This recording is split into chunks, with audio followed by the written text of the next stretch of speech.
Hi, and welcome to the Betta Blinds how-to video guide. Today I'm going to talk about our new builder's range bracketing and how they are installed. So let's get started. So these are our new builder's range chain drive ends. So it has a cross pin. Here's your bracket. That. Up the pin end, it is a little bit different. It is a spring-loaded pin, like so. When we send them out, we will send them out like this, but it also turns, and it turns in 2 clicks. 1, 2. So when you're installing it, if you're doing a single roller blind, you'd have the pin end turned in like it is now, and then just clips in like so. So install your brackets in this example. The chain drive bracket's the left-hand end, and the pin end bracket is up the right-hand end.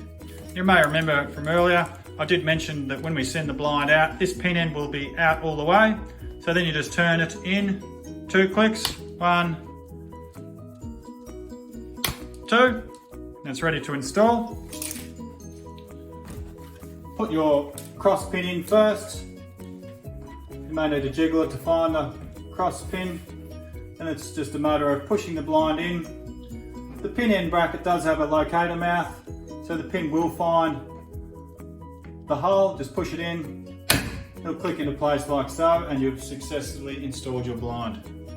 Let's take the blind down. Just a matter of turning the pin like so. Take your blind down.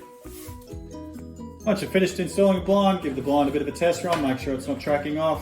If it is tracking off, please watch the video on how to track blinds.